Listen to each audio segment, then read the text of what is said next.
Então vamos analisar o resultado das eleições de ontem, com vista também na economia, com Renato Dias. De olho em Brasília, no ar. Muito bem, Renato. Foi o Bolsonaro que perdeu? Na minha opinião, foi o Lula, que ele nem apareceu. Qual é a sua conclusão? Oi, João. Tem gente dizendo que foram os dois, né? Eu acho que uma análise fria dos números, dos dados, se você for olhar ali o número de prefeituras, quem cresceu, número de vereadores também, quais bases foram ampliadas com esses resultados, o vencedor, João, foi o Centrão, né? É o pessoal que usa bastante fundão eleitoral, né? Dinheiro para as campanhas, como você estava comentando aí, muito dinheiro foi gasto nessas campanhas. Na esquerda, a gente viu uma mudança, uma troca. O pessoal saindo do PT, ainda mais o PT diminuindo a sua influência e os seus lugares com mandatos de prefeitos e vereadores, e indo para uma esquerda ainda mais radical, o PSOL. O grande destaque desse movimento foi aqui em São Paulo, na capital, com o invasor de propriedade privada, Guilherme Boulos, indo para o segundo turno contra o Covas do PSDB. João, para a gente falar em cima disso, tem uma imagem que eu mandei, com umas bolinhas aí que mostram a evolução na quantidade de prefeitos do Brasil, dos partidos. Então, a primeira imagem que mostra o DEM, o PP, o Republicanos, o PSD e o Avante, com o crescimento desses partidos.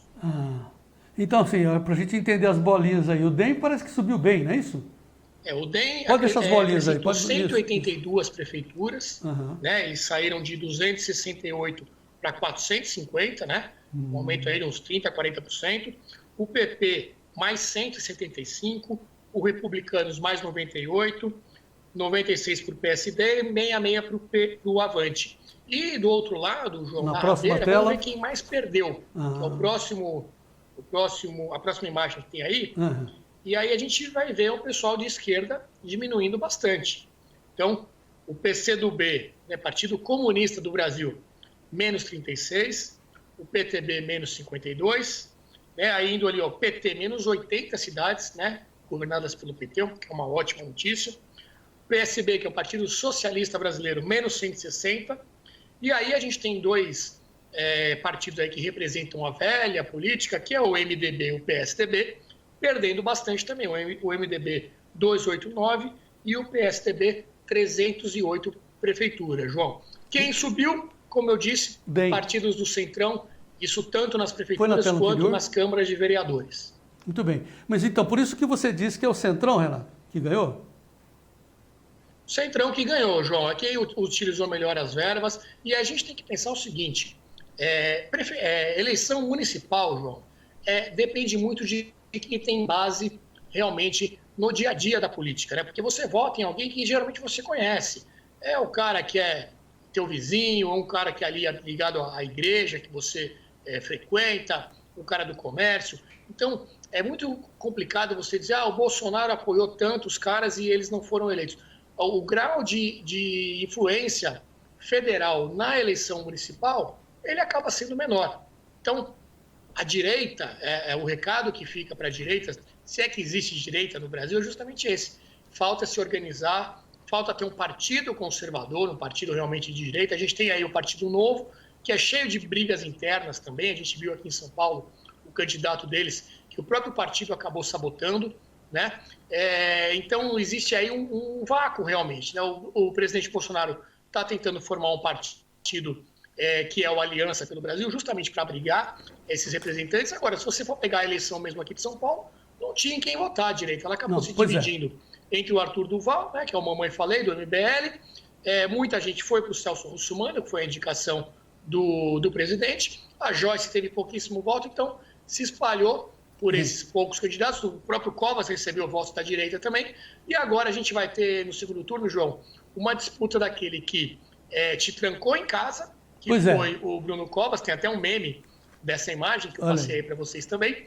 Quem te trancou em casa, que é o Bruno Covas, contra aquele que quer invadir a sua casa, que é o Guilherme Boulos. Olha a situação da principal Coisa tá capital do país, feia. João. A coisa está feia. Não, porque nesse ponto, né, de rescaldo dessa eleição municipal de ontem, nós tivemos a federalização, né, vamos fazer agora a federalização da eleição no segundo turno daqui a 2 semanas, portanto, dia 29 de novembro, em São Paulo, no Rio de Janeiro e em Porto Alegre. Então, assim, vamos pegar São Paulo aí, que você já ilustrou bem, né? Um é um invasor de propriedade, o outro é fica em casa. Só que o fica em casa, que é o Covas, ele vai carregar consigo o Dória, que essa é a tal da rejeição. De um lado, Dória, de outro, o invasor representado pela esquerda vermelha mais radical, né, que está lá no fundo esquecido, Lula. Então, e o Bolsonaro de terços. Acho que essa é a leitura em São Paulo. Tá certo, Renato? A leitura real é essa, mas o que vai acontecer, e já está acontecendo, é que o Boulos vai projetar na imagem do Bruno Covas o Bolsonaro. Ele vai querer fazer... O Bolsonaro tem uma rejeição grande aqui em São Paulo, e ele não vai querer disputar com o Dória, ele vai querer dizer que o Covas representa o bolsonarismo, as ideias aí do governo federal, como se fosse o candidato do Bolsonaro, que a gente sabe que, na verdade, foi o Celso Russomano, né? Então, João, ele vai querer se pintar mais de moderado, né? O Boulos, a imprensa toda vai ajudar nesse processo, para dizer que não é imprensa da esquerda, essa coisa toda, a gente sabe que na verdade mas vai haver esse esforço para tentar eleger o Boulos aqui em São Paulo. Eu acho que ele não ganha, né? O Covas, ele venceu em todas as zonas eleitorais aqui de São Paulo, e obviamente ele vai receber os votos desses outros candidatos todos que eu citei, o Mamãe Falei, o próprio Russomano, a parte do Márcio França eu acho que vai acabar se dividindo, a maior parte certamente vai para o Boulos, mas não 100%, mas a grande notícia é essa, a esquerda agora acabou mudando, sai do PT, vai para o PSOL, isso aconteceu também em outras cidades do Brasil importantes, né? E aparece aí o Guilherme Boulos como um nome forte, um nome que está centralizando essa força da esquerda. A gente sempre falava aqui que a esquerda estava um pouco perdida, brigando entre si, sem um nome forte para representar e ser um possível oponente no futuro para o Bolsonaro, ou quem quer que seja da direita, e o Guilherme Boulos aparece aí agora como esse nome forte, né? Com toda a pinta de novo Lula, assim, inclusive. Então, ele tem que imitar muito o Lula, né? Então. O Lula vai ficando para a sombra, como você mesmo disse, ninguém falou muito dele, e surge o Boulos aí como a força da esquerda. Então, direita, se quiser ganhar coisas no futuro e impedir esse avanço, precisa se organizar, precisa fazer a lição de casa aí no dia a dia da política. Não adianta ficar só na internet, fazendo aí meme, lacrando, com o sinal trocado, né? Enquanto que no dia a dia o pessoal da esquerda está lá trabalhando que nem formiguinha. A gente sabe que eles são bons nisso infelizmente, né, João? Eles sabem fazer isso há muito tempo. Então, ou a direita se organiza, se prepara para o que vem pela frente, ou corremos o risco de ter aí um nome como um invasor de residências, de propriedade privada, João, num segundo turno da maior cidade da América Latina. Realmente muito complicado isso. E vai disputar com outro cara também vermelho, né? Um pouco menos radical, o Bruno Covas, mas a gente sabe que a social-democracia do PSDB, do Fica em Casa, então nenhuma boa opção para os eleitores daqui de São Paulo, uma menos pior, que vai ser o Covas, mas realmente complicada essa segunda etapa aí da eleição para prefeito aqui em São Paulo, João. Pois é, Renato, assim, a minha dúvida é saber como é que eles vão... O marqueteiro do Boulos vai tentar transformar o Boulos num invasor de propriedade num cara, né, que, veja bem, não vai conseguir, né? Porque para mim o Boulos está parado lá no século XVII, na Revolução Russa, de confisco de propriedade. Ponto. Quero ver como é que ele vai se comportar, como é que vai ser o discurso dele para a classe média, porque ele vai precisar dos votos da classe média, senão ele perde. Né? Esse é o drama do Bolsonaro, que teve que se abraçar com o Centrão. Vai ser o Bolinhos Paz e Amor, João. Vai ser o Bolinhos Paz e Amor, com a imprensa fazendo todo esse verniz aí, passando essa coisa de moderado, de que está pensando na desigualdade, e principalmente, o principal argumento, que ele representa o anti-Bolsonaro. Ele vai tentar pegar isso para se eleger aqui em São Paulo, que há uma rejeição grande, sim, ao presidente aqui, na capital. Então, ele vai falar pouco dele, das ideias dele, e mais querendo dizer o que ele está querendo antagonizar, surfar nessa onda aí de Covid e tudo isso, e esconder esse radicalismo que ele tem, que a gente sabe que existe, isso tudo com a ajuda da imprensa, que está empolvorosa com esse Boulos aí no segundo turno, João. 1 minuto para encerrar, mais 1 minuto, Porto Alegre, a gente vê a Manuela, deixa eu completar, a Peraí, a Manuela estava com 40% de aprovação na Prefeitura de Porto Alegre e terminou com o Melo na frente dela. Como é que vai ser o segundo turno? Ela perde, claro. Também acho que ela perde mais uma vez as pesquisas erradas, né? Mostravam ela com 40% tranquila lá na frente, ela acabou até um pouco atrás do Melo.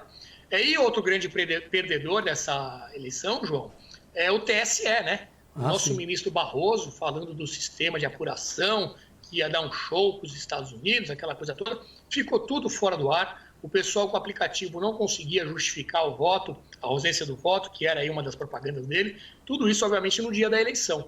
Então, o Barroso, sempre aquele pavão lá, presidente do TSE, ministro do STF, dizendo 1000 coisas, ele sumiu, ficou quietinho e todo mundo ficou esperando ali um tempão para aparecerem os resultados, travou o sistema, teve invasão de hacker, uma confusão e a gente continuou com aquele pé atrás com esse sistema eletrônico aí. Então, outro grande perdedor dessa eleição, ministro Barroso e as tais urnas eletrônicas e o sistema de apuração, João. Ok, Renato Dias, muito obrigado pela sua participação especial de hoje. Volte amanhã e vamos em frente. Muito bem, o outro quem perdeu também foi a abstenção, né? 23% de abstenção. Enfim, por que não, né? Ter um comprovantezinho, nem que seja eletrônico. Por que a gente não tem um comprovante para se precisar recontar?